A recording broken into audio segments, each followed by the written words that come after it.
Welcome to the 80s and 90s Retro Collector. Ladies and gentlemen, welcome to the 80s and 90s Retro Collector.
The 80s and 90s Retro Collector. You are watching the 80s and 90s Retro Collector. Thank you. Boom. Sweet, bro.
Retro Heads, it's Nick here with another online blast from the past.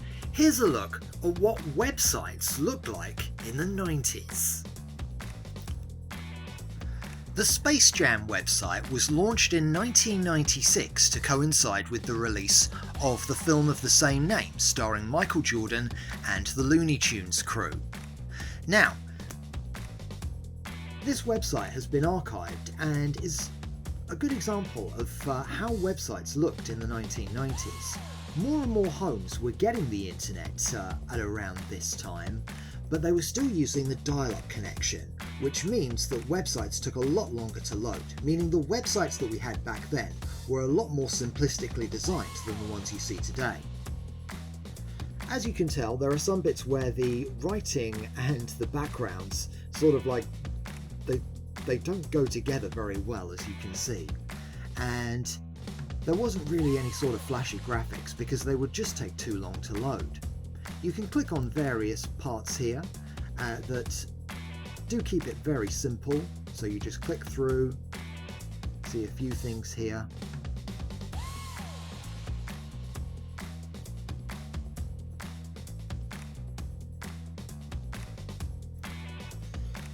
You've got a few bits from the movie here, for those of you who remember it when it first came out.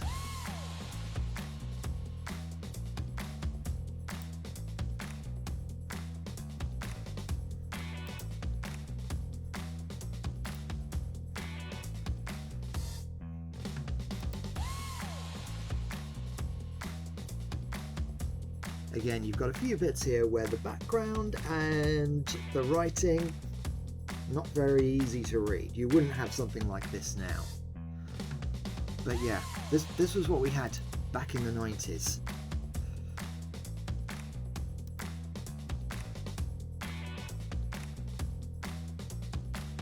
I mean, if I go onto something like here, this is a much more modern day looking site.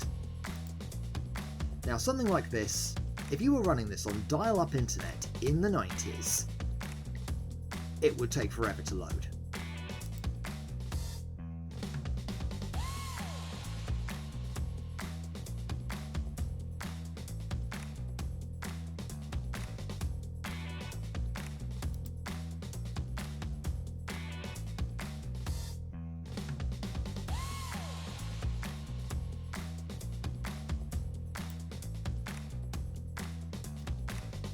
But yeah, feel free to have a look at it yourself, and yeah, just kind of for a bit of a blast from the past of what websites looked like in the dial-up era when homes were just sort of like getting the internet for the first time. You can find it at spacejam.com/1996. Hi, my name is Daniel Egan and I'm an actor, and I was in Star Wars A Rogue One Story. I played two characters, a Death Trooper and a Partisan. And I'd like to say hello to all my fans, and especially 80s and 90s retro collector. Thank you. 80s and 90s Retro Collector. Not just a channel about action figures, but a channel where action figures. Hello, it's me, Brawling Badger, star of Ballamoran, Drained and Essex FBI Investigates, and you are watching the 80s and 90s Retro Collector. Have fun, and don't forget to like, share and subscribe, and enjoy the video. Hello Balmy Badger Army, this is the 80s and 90s Retro Collector, and this is the Brawling Badger and Viking, and we're here for a lovely little collab about Thundercats. Please don't forget to subscribe to Brawling Badger Film Productions or Brawling Badger Productions, and make sure to click the like bells and everything, and make sure to say hi to Swaley, Nick and the Badger in the comments. Viking's here and she's going to tell us all about her Thundercats collection growing up. I was a big fan of Thundercats back in the day, and I loved having all the different toys. My favourite toy was the Lion-O sword that I used to bash the absolute snot out of everything. Did you have the one that made the noise, or did you have the one that actually extended? I had the one that made the noises, My mum threw it away, and I've never got it again. Sad times. It's very sad times. So if anyone wants to help me get a new retro lino sword, my life would be a better place. I don't think mine would be, because you'd be running around going like, Ho! Right, that's enough from me. But yeah, if you guys want to ever help donate towards me getting a new lino sword, I would be so much better for it. Even if it was one of the newer ones, I'd be happy. oh, good Lord, no. Ugh. Anyway, No, that's enough about me. no. Viking's going to take over and talk all about her retro collection. And we have a little example of it right now. My little example. I want to take a guess at what my little example will be. It'll probably be my favourite little character. Snarf. Okay, it's all faded and everything. Well, I had because eyesight is terrible when you get older. It's like a 1986. It's original stuff, and it is mine. It was mine from when I was about 7 or 8. I got him for Christmas because I was very much a tomboy. So for my birthday, because unfortunately it falls in December, I used to get girly things and stuff that I'd just go, that's nice, and then just sit there and hope for Christmas is good. You have like the really cool like aunties and uncles and things that go, oh, they like Thundercats. I've got more. Apparently my mum says that they're not in the loft, she threw them out. But I'm really hoping that they're still in my mum's loft. So I have a kit and cat, a lino, and I believe I can't remember what villain I had. I know I had a villain, I can't. Everyone had Mum-Ra. I didn't have Mum-Ra. I really hope she didn't chuck them away, because that's hundreds and hundreds of pounds worth of toys that we will obviously have to try and re-get. I didn't have the sword though. My Thundercats collection was actually quite small compared to my He-Man collection. My He-Man and She-Ra collection was quite large. Yes. And he's the one that he evaded everything, and he was sort of like found at the back of a cupboard. Wow. So, you know, when I was a teenager, and I just thought, well, I'll just put him in a box. And then when I moved out, I was like, oh, there he is. He can go and live in the kitchen and live in the living room. And then the cat's phone, and I played with him. So he's very, very beaten up. But I absolutely love him. He's my favourite. He's my favourite little chap. Do you have a favourite? I did. Obviously, I had the lino sword, lino. I absolutely love Panthro. Probably had a very early crush on Chitara. Chitara. Yeah. Every dad in the 80s and 90s, well, it was 80s, it was finished in the late 80s, isn't it? Every dad didn't mind watching Thundercats. They enjoyed Thundercats for that one reason. But I do love my Snarf. Yeah, so let us know some of the things that you enjoyed back in the day. Obviously, Thundercats, He-Man. I was a big fan of all sorts of stuff. Visionaries. Definitely going to do another video for... My mum was Mask. Mask Crusaders. The thing is, I actually loved playing Mask in the playground. We used to pretend that we had all these different things, but I never had any Mask toys. I did. Did you? Yeah. I didn't have any Mask toys, but it was one of my favourites to watch. Yeah.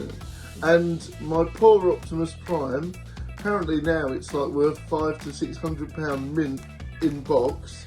Mine was absolutely smashed to hell because I used to throw it up and down and used to bash it around. I used to literally... Yeah, but you loved it. I did love it. And as an adult now, we all go back and go, I really wished I hadn't put lipstick on my Teddy Ruxpin. Which apparently should be in my mum's loft, but he has lipstick. He has lipstick on his fur, no fur. Oh dear. Like, oh dear. Oh dear. See, anyone that's seen Paranormal Activity knows that there's a fantastic reference to Teddy Ruxpin. No, I don't like it. No. Right, thank you very much everyone for watching the 80s and 90s Retro Collector. It's been a fun ride. I'm looking forward to collabing loads more with you guys. And this is the Brawling Badger. Please check out the channel. We got a new spooky horror film out called Anniversary. and it will be great to see you comment on that. Bye, and thanks for watching.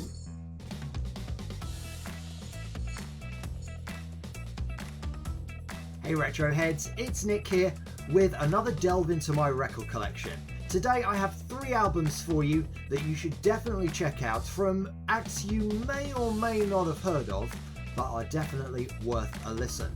First up is Bennett, and this is an album of theirs called Supernatural. It was released on Roadrunner Records, who are better known for putting out albums by the likes of Machine Head and Sepultura, so this was a bit of a departure for them. They're actually a big poppy indie band, and this features one track that was a hit called Mum's Gone to Iceland. The reason it didn't become the theme tune to Iceland's adverts is because it's actually quite anti-consumerism. But this album has so many good poppy, if you were a fan of like indie pop in the 90s, then you're going to love this album. Definitely recommend it. They released one other album called Street vs. Science in 97. This one came out in 96.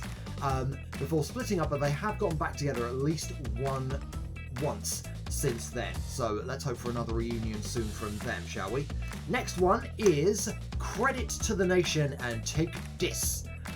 Credit to the Nation are a UK hip-hop act. This album was released in about 1993-94, and it was a time when a lot of UK hip-hop wasn't making a lot of inroads. Credit to the Nation, undeservedly I think, but I think a lot of people see UK hip-hop as kind of like a poorer cousin of US hip-hop, which was obviously huge at the time. But there's some really good gems to be found in there. Credit to the Nation had one hit in the UK called Teenage Sensation. They released a couple of albums, and they have split up and got back together a couple of times. And this album, as well as Teenage Sensation, features a song called Call It What You Want, which takes the very bold move of sampling Smells Like Teen Spirit. A lot of rappers wouldn't touch that one, but Credit to the Nation did, and credit to them for that. I would definitely recommend checking out this album. It's very 90s in a good way. The last album that I'm going to recommend you today is a band called Cube, and an album called Fast Food. Now, Cube weren't a hugely successful act, unfortunately. The singer was the brother of the lead singer of Space Hog, whom you might recall had a hit with In the Meantime. I think that was featured in a film or a TV show. But he sounds very similar to the lead singer of Space Hog. This album has a couple of tracks on it: Have Another Drink, Scrounger, Natural Millionaire. There's some really good tracks on here that were actually quite experimental. They've got it starts with the very indie-fied Have Another Drink, which in my mind was a great lost hit, and then another one called Scrounger, which seemed to have a lot more kind of like of a dancier influence. So I would definitely recommend checking out this album if you can find it. So there's 3 recommendations for you, some great 90s albums. I have loads more in my record collection, and I will look forward to sharing those with you in future shows. Hi everyone, my name is Minush Kaftal and I'm a singer and actress. And my favourite era is definitely got to be the 80s.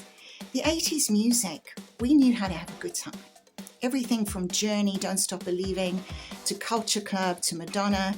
We've just run onto that dance floor and we would express ourselves. I grew up in South Africa and often we were going on holiday to Plettenberg Bay and we'd go to the beach. And I think I had my first kiss on the beach, maybe too much information. But it was this feeling of freedom, this feeling of anything you wanted to happen could happen. And it was also innocent. It was like innocent fun, running onto the dance floor. Then in the 90s, I actually released a track called Frozen Love. So I co-wrote the track, it's techno. And the group is called Polaris, and we did Polaris featuring Minush. And I wrote the words on the tube. And again, it was this feeling of anything could happen. If you think of the 80s music, of the guy serenading the girl with his boombox outside her apartment, singing a song, like that innocence, that romance.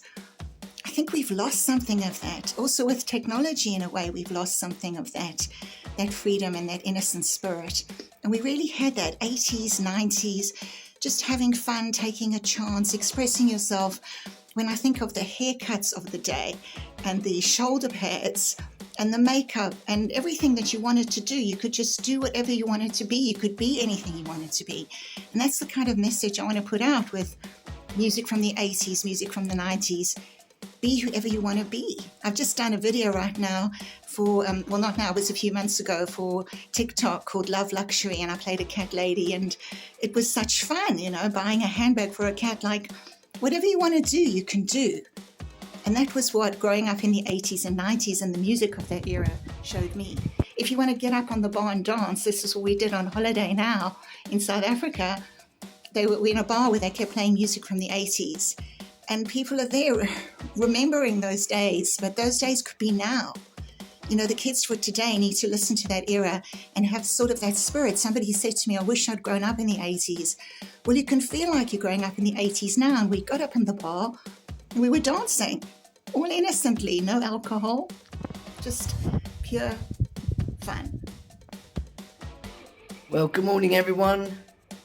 My name's Lee, and I'm watching the 80s and 90s Retro Collector. When it comes to gaming, I remember growing up in the 80s, you know, coming from London, growing up with my younger siblings. I remember the first computer that came in the house, and it was like 2 bars with a ball, like the game of tennis, growing up in the 80s. And then, you know, we used to go down to the local arcades in the social club in London and go and play Pac-Man and Space Invaders. And that was when we had that game, you know, in the house. And we used to play, remember as a child, me and my school friends and siblings, we used to play Pac-Man and Space Invaders. So these are the games that I remember growing up in the 80s, you know, when it first came out. So yeah, so bye for now, speak to you soon. Hey Retro Heads, it's Nick here, and well, today, while I'm on my way to filming, Swaley has asked me to talk a bit about my past with video games. I've never been very good at them, I'll confess this, and we were a bit of a late starter to video games in our family. We first got a NES, Nintendo Entertainment System, for Christmas in 1991. And it came with the first Super Mario game, and well, at the time that was all we needed. We were pretty much all hooked instantly. I know the original Super Mario game does look dated by today's standards, but it's easy to forget just how amazing and innovative it was at the time. And we pretty much swore allegiance to Nintendo, because we couldn't afford both Nintendo and Sega machines. But so many good games that we played along the way. Dizzy, Kirby. My microphone has fallen down. This is what happens when you do videos while walking. As well as Dizzy, Kirby, Legend of Zelda. So many good games that just like in the 90s were the most exciting thing ever. There was probably a bunch of grown-ups complaining about how we spent far too much time on them, but you know, if they'd had them in their day, they'd probably been a bit addicted to them as well. I got my first Game Boy in 1993. I was 12. I have no idea how I managed to save up enough money for it, but you know, I absolutely love Tetris. I had Lemmings as well, which I really enjoyed. There were a bunch of Mario games for that one, which were all great, and lots of other games I liked. The Tiny Toon games were really good fun, and Wario, of course, who can forget him? So many good ones. The last time I really played on a video game that much was Spyro on the PS2, I think it was, year 2000, which I like to think I did okay at. I didn't collect absolutely everything that you need, all the jewels and stuff that you needed to complete the game, but, you know, I like to think I did well. I don't do a lot of them, that kind of video gaming nowadays, as I don't really have a lot of time, and also, as I mentioned, I'm not very good at it, but it's an important part of my history and my childhood that I'm thankful for. And hopefully, those of you watching this, passing, will know exactly what I mean. Thanks for watching today, everyone. Don't forget you can find me on all the socials at Nickfield Media and also at nickfieldmedia.com. And come and see one of my comedy shows soon as well. Welcome to the 80s and 90s Retro Collector. like you brought up in a previous show, Teenage Mutant Ninja Turtles around 1990, 91 was such a huge phase that I remember that my parents had to queue up, like Jeff was saying as well. His dad queued up every week to get him a turtle, and that's what that's how big the Turtles franchise is today. It's I think second to only Star Wars, if I'm not mistaken. Yeah.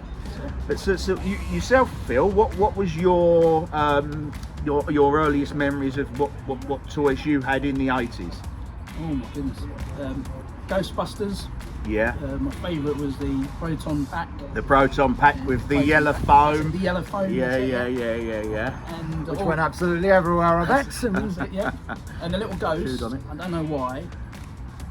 I lost one, and then I gained a second one from somewhere. I'm not sure why, but Right. it could be because another neighbour brought their toy and left it in my trap. Right, yeah.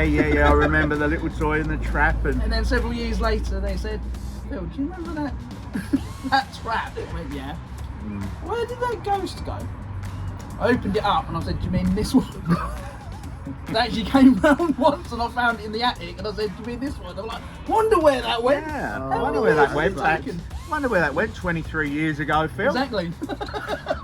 What about yourself, Nick? Your earliest memory of the first real toy that you loved back in the 80s? Well, for me, it was all about Fisher-Price. Ah, I was never really into like the superhero stuff. I watched the cartoons and I had no idea what was going on.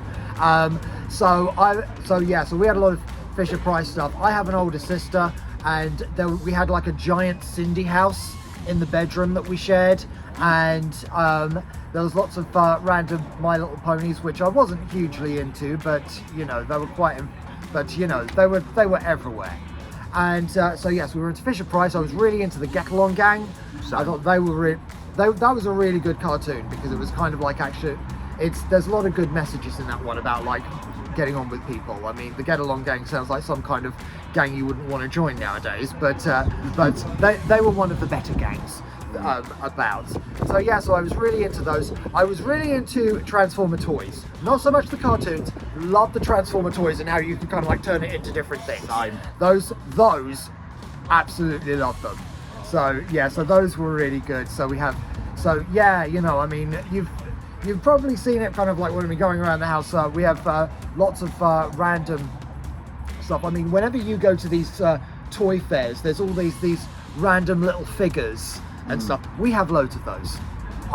There is a huge box buried in the cupboard that I showed you in my first ever appearance on this channel. And yes, at some point I'm going to go through it, and that's probably going to be, well, it's going to be epic. So those were the things that I was really into. But yeah, you know, like I loved my cartoons growing up, so I was really into all of them. And in the 90s I really got into a lot of the Cosgrove Hall cartoons, so Danger Mouse, Count Duckula. Those were kind of like my favourite cartoons to watch, and I have like a few figures of them as well. So yeah, that was kind of my childhood. sounds pretty epic.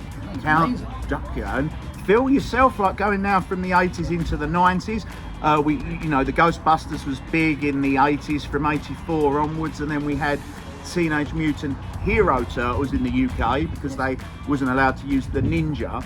That was around 1990 going into 91, 92. After 91, for me, it was massively WWF wrestling. How about yourself, when we sort of stepped foot into the 90s and we were approaching for the same age, 10 years old in 92, what would you sort of, as you're going into being a teenager, would you have been into?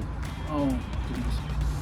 Well, apart from wrestling, gaming. Gaming, yes. Yeah. The Super Nintendo, Street Fighter 2, the actual Capcom sort of cartridge from the Super Nintendo with Blanca doing a barrel roll on the cover, and Chun-Li doing her kick on the front cover. And I remember also with not just WCW but WWF, one of my favourite characters, I would say, in WCW be Sting and WWF. I'd have, well, there is a number of characters I'd like to mention, but I'd say one prominent one I would say that would stick in my mind mainly would be the Ultimate Warrior. Oh yeah. And the Hulk. The Hulkster. Oh, yeah. Hulkamaniac. Hulkamaniac's running wild. Oh yeah. The cream of the crop. Sammy. Yeah. Macho Man Randy Savage. Yes, everyone remembers Randy Savage. Right, in the 90s, well, I had all 26 original Noddy books, and I was proud of that, and I still am. I got into gaming a lot as well. I was really into the Mario games. People forget just how addictive those games were. I was really into gaming. I wasn't very good at it though, and regularly had to be told to stop screaming at the TV. Not my proudest moment. So I was really into those, so the Sonic games as well, really good. Where I was more used to Mario, I found the gameplay on Sonic to be a bit more complicated, but I think it was very sort of much Nintendo versus Sega at that point. I think the only reason we might have been so pro Nintendo in our house was because we couldn't afford a Mega Drive. So I was really into those. But yeah, there were loads of good games. I mean, there was like a really good Jackie Chan platform game that we used to play, which was really good, and he had a few kung fu kicks as well. Everyone was really into that kind of like the hangover from the Karate Kid had not worn off yet by that point. But I was really into games like Kirby, Dizzy, Legend of Zelda, really good games as well. And just kind of games with a lot of heart and a lot of thought as well. It's not just brainlessly shooting at stuff. It's I kind of liked how they often gave you something to think about as well. No doubt, absolutely. I mean, for us, it was similar. I remember we didn't have the Mega Drive till quite late, and same here. We got. I remember one Christmas getting the NES, the Nintendo Entertainment System, with the Turtles game with it, and it was like the best thing ever. We were playing it, and got to a certain level where the electricity's in the water, and I just couldn't get past this level. And to this day, it haunts me still. I'm like, I want to get that game, and I'm like. So, and then eventually we then got the Sega Master System, which at the time was amazing.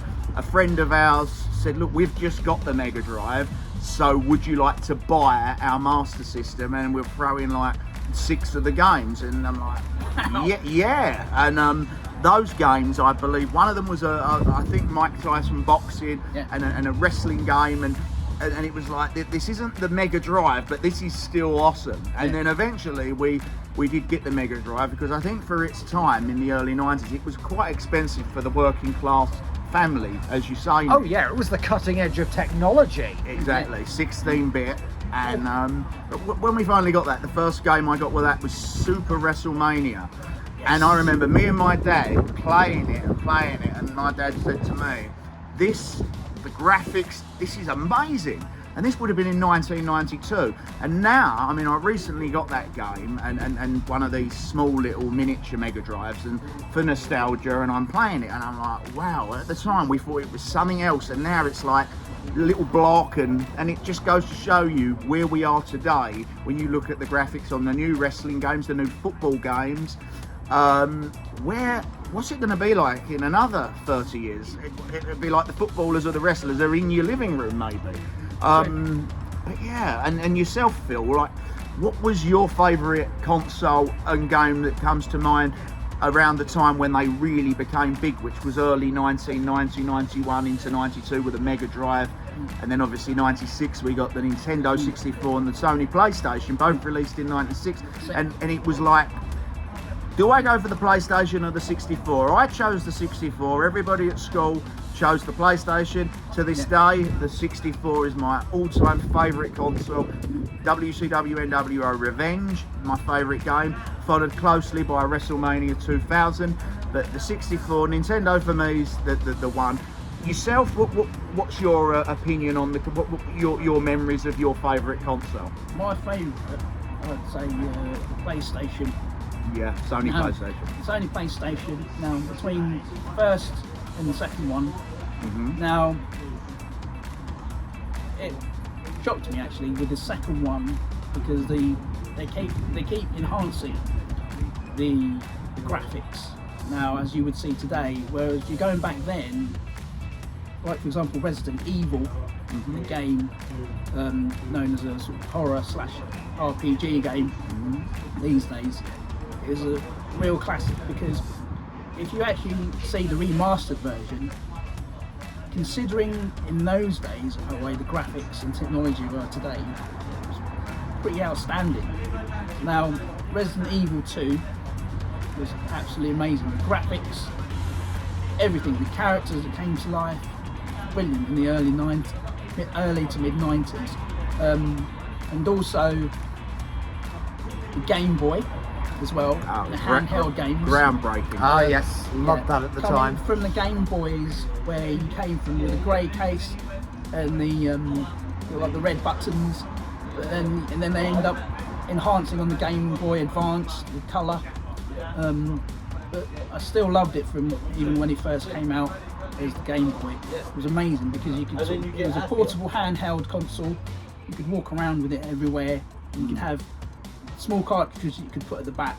Yeah. And one of the games that I had, apart from Tetris, was Jurassic Park, and it made me laugh because all the little graphics with the little man going around, which looked similar. Dr. Alan Grant. That's it, Dr. Alan Grant himself. Yeah. The graphics on it actually made me laugh because it reminded me a little bit of like Pac-Man, with the graphics going all the way around when you're going around like in a little maze when you're trying to get the dinosaur eggs and everything. Oh no, it was amazing. Yeah, that's the fun days I had with Game Boy. Yeah, I had a Game Boy as well. I had Lemmings, which was occasionally very difficult to watch on the Game Boy. But I had kind of like all the Mario games. I remember there were a couple of Donkey Kong games which were really quite something to look at. And but yeah, you know, so yeah, I got a lot of good memories as well. I think my all-time favourite console would be the NES, just because of how groundbreaking it was at the time. You know, I mean, it first came out in the mid '80s, and you know, it was like nothing anyone had seen before. You know, it took like Pong and Space Invaders to a whole new level, and yeah, you know, it just kind of really pushed the boundaries, and people forget just how many games there were available for it. So yeah, so